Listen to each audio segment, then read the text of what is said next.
Hello. I haven't done a podcast for a while, and I'm sorry about that. Um, but I've had sort of life stuff going on. Um, anyway, I thought I'd come back to you and have a chat about my experience of the therapy called EMDR. Um, EMDR stands for eye movement desensitizing and reprocessing therapy, and it was mainly discovered and developed by a lady called Francine Shapiro. If you are interested in reading a bit more about it, her book called Getting Past Your Past is an excellent way to learn a bit more about it. Um, and I just thought I'd have a little chat to you about my experience of EMDR and how it's helped me in terms of my recovery from my sort of coming to terms with, and also helping to move on from my experience of my partner's infidelity. I won't go into too much detail about sort of my partner's unfaithfulness or how I discovered it, because I've done some podcasts previously about that. So I'll just dive right in and talk about the EMDR. I had tried other avenues to try and get over the trauma of the affair, but I know I did have some success with some therapies and with some sort of avenues I was exploring, but it's definitely been the EMDR that's helped me the most.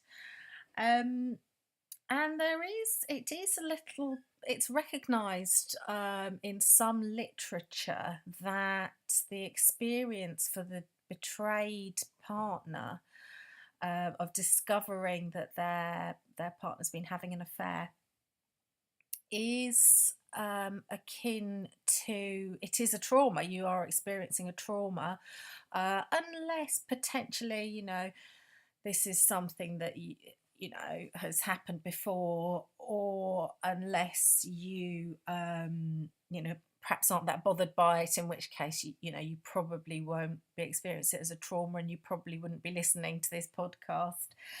But there is actually a name for what some of us experience after the discovery, and it's called post infidelity stress disorder, and it has shares very similar symptoms to post traumatic stress disorder, which is sort of famously sort of war veterans experience PTSD, but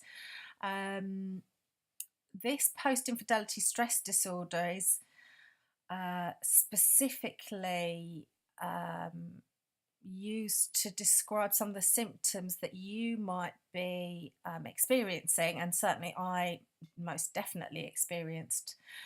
And that is that you might find yourself sort of ruminating quite obsessively over your partner's um, acts, particularly sort of sexual acts with their affair partner. Um, you might also be replaying constantly the perhaps the moment when you discovered the affair, or you might find yourself constantly going back over your relationship with your partner and sort of almost replaying your relationship over and over again. And also your subconscious brain, in my experience, had a habit of just suddenly out of the blue throwing up times or memories of moments when I thought my partner was, for example, just working late, or was doing something that at the time I thought was completely benign, but actually, you know, looking back, I can see that he probably wasn't. I'm fairly certain that actually he was with his affair partner as opposed to doing the things that he told me he was doing. Um, and so, previous sort of, in inverted commas, happy memories that you had of your relationship can sort of instantly take on a much darker subtext, and you find yourself questioning, or I certainly found myself questioning sort of every little sort of subtle nuance of our relationship, and um, and to a certain extent, that's very natural and normal, and also quite healthy for as a way of you processing the events and the betrayals, and trying to figure out what was real and what wasn't real, because there most likely will have been a web of lies and a lot of gaslighting going on, by your partner, trying to convince, if you had picked up on certain ideas or you suspected, you probably then will have been gaslit by your partner to try to convince you that it was your fault or you're imagining things. And so quite often you can find yourself reliving those moments, and not just reliving them occasionally, but for me, it got to the stage where it was, I mean, almost constant. I was still able to work, I was still able to look after my kids, but this would be a constant sort of subtext running through my brain. Um, and so it can be very, very hard to get on with your life. And it can also, if you're choosing to stay with your partner and to try to recover, it can be very difficult to rebuild your relationship when you are coping with these intrusive and constant sort of negative images and thoughts. And they are akin to the flashbacks that people who suffer from PTSD um, experience. So the it can be quite traumatic in itself, just sort of getting through the day. You also might find yourself experiencing sort of hypervigilance around your partner's activities now, and also it can sort of put your body into sort of quite an adrenalized state. And so insomnia, you might struggle with insomnia, which is then just generally worsened if you're lying there trying to sleep but have these constant thoughts sort of replaying in your head. And so the EMDR therapy, what happens when, I'm going to try and sort of explain it as best I understand it. What happens when you experience a trauma is that your brain can't actually process it in the way it would process a normal memory, uh, because you're in shock when you experience this trauma. Your body goes into shock, and you don't find yourself processing it properly quite often.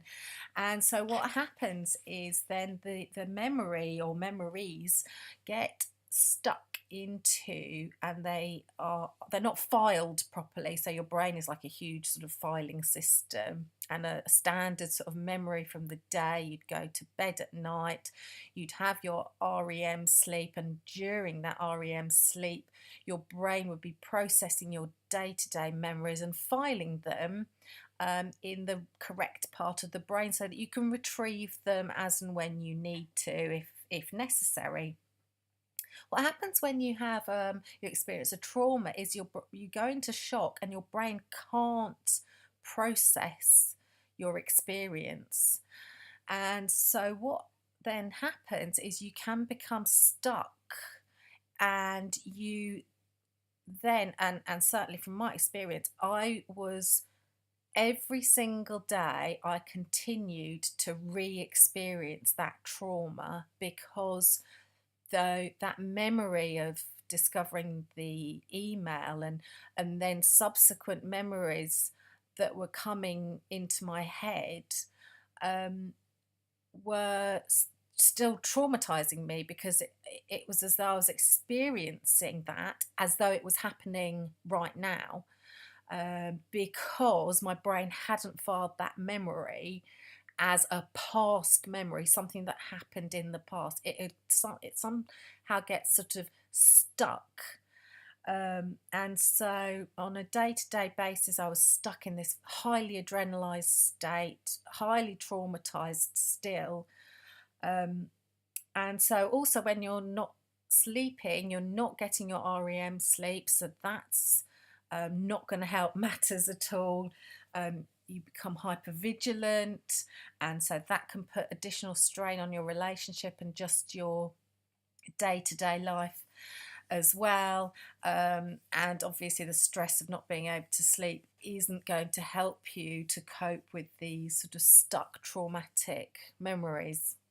And so it becomes a bit of a vicious cycle, and I found myself in a very, very dark place psychologically, and very, very much struggling to cope. And the way that the EMDR works is quite a simple. It's complicated, but it is quite simple, and it is based on in neuroscience, and it is quite simply, your therapist will, in my experience, in my case, my therapist moves her fingers to one side in front of me.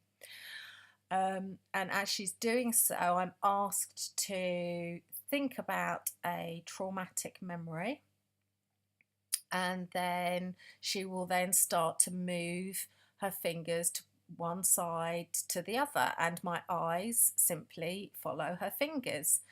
And that is the fundamental, that's sort of the mechanics of it. Obviously it's a lot more complex than that.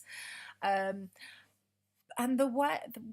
what's happening is your brain then starts to process these traumatic memories, and actually starts to file them in the place that they should be. And so after going to EMDR for a few sessions, you may, hopefully, fingers crossed, and certainly it's worked really well for me, I was starting to find that I could think about my traumatic memory of discovering the email, and actually it wasn't sending me into like this awful sort of heart palpitations, feeling sick, and I wasn't getting the adrenaline like pumping around my body. I didn't look like a rabbit in headlights. And gradually over time, my symptoms, my trauma symptoms, have massively, massively reduced as a result of this therapy. And so the way the therapist sort of helps you through the work is, she'll help you, or he will help you to, there's a lot of sort of supporting mechanisms around that. So she helped me to imagine a safe place. And so if, your feelings become quite overwhelming, she should be able to help you to get back to that safe place. If you're re-experiencing the trauma, which you would be, and it becomes very, very difficult for you, you can always go to your safe place. And before she starts sort of on a particular target memory, she will ask you to grade your sort of your own subjective distress, feelings of distress, on what's called a SUD scale, which is a subjective units of distress scale. So she'll ask you sort of 1 to 10 how you feel when you think about that memory. And then you'll be going through the therapy, and obviously with the aim of reducing your feelings of distress around that particular experience. Um, and at the same time, you're also asked to think about what that experience has left you feeling about yourself. So even though we are not the ones who have, done the harm, we're not the ones who have, betrayed our partners. As a betrayed partner yourself, you might find, and it's very common to find, that you do end up blaming yourself, and the experience of the betrayal will leave you, or might leave you, with feelings of shame, fear, guilt, anger, and lots of other feelings as well. But it will, under all of that, it may leave you with sort of feelings of worthlessness, and sort of, you may, as I say, you may blame yourself. And part of the therapy is to work on that underlying core belief that you've been left with, which is one of the most sort of negative consequences of your partner's betrayal. And you'll be trying to work on that, and trying to then replace it with a more positive belief about yourself, and to sort of try and remove the negative, and then install a positive belief. And and so, as I say, from my experience, I've probably been maybe 10. I've had maybe 10 therapy sessions so far, and I have nothing but, great stuff to say about it. What I will say is that you can experience some negative side effects. I certainly, when I first started the therapy, I'd become very exhausted, and would be experience actual sort of physical sort of pains, and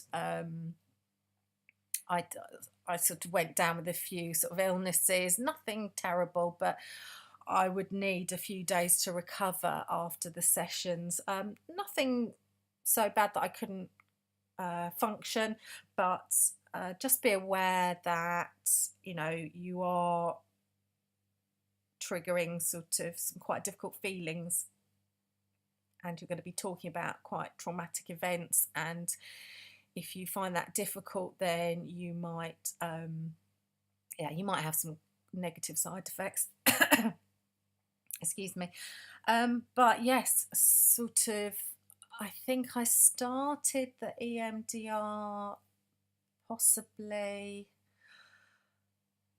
I think it was around about Christmas time last year. So December 2018. I'm now April 2019, and yes, my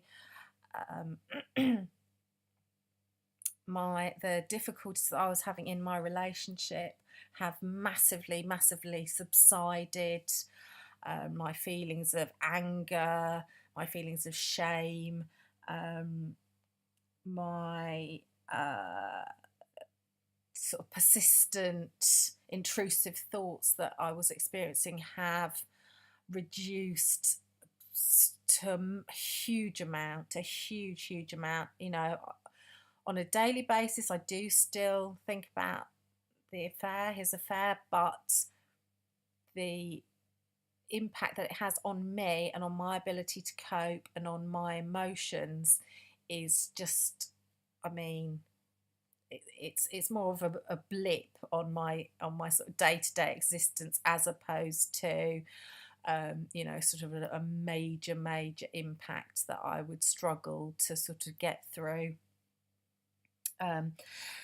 So yeah, I hope my little podcast has been interesting and useful. I think I will probably do some more podcasts about EMDR, maybe sort of going into a bit more detail about it if you're interested, because it can also have um, fantastic sort of symptom relief for people who are suffering from not only PTSD and the post infidelity stress disorder, but for complex PTSD, which can be caused as a result of if your affair partner, for example, was in any was diagnosed with any of the cluster B personality disorders, so antisocial personality disorder, also known as a psychopath, a sociopath, or a borderline personality disorder, or narcissistic personality disorder, or who has strong narcissistic traits. And you have been, if you have been in that relationship for a long time, you may find that you yourself have symptoms of complex post-traumatic stress disorder, which it might be something that you struggled with for a while, or maybe quite a recent occurrence. It may have been a factor in terms of triggering an affair, for example, or it may, you may find that your partner, you're attracted to partners who are more likely to have affairs. I'm not going to go into it too much here, but I just wanted to sort of flag that up as the EMDR has been known to have beneficial effects on people who are suffering from complex post-traumatic stress disorder, and also, just to mention it, you may not have complex PTSD just from as a result of a partner's behaviour, but possibly as a result of childhood neglect and or abuse. And that doesn't even necessarily need to have been physical abuse. It could be emotional, it could be psychological, and it also could be sexual. So yes, if you would like some more information on EMDR, you can on YouTube. Francine Shapiro there are some videos about her, but yes, I would recommend her book Getting Past Your Past, and as I say, I will probably upload some more podcasts talking specifically about EMDR therapy. But thanks for listening, and I will speak to you again soon. Take care. Bye.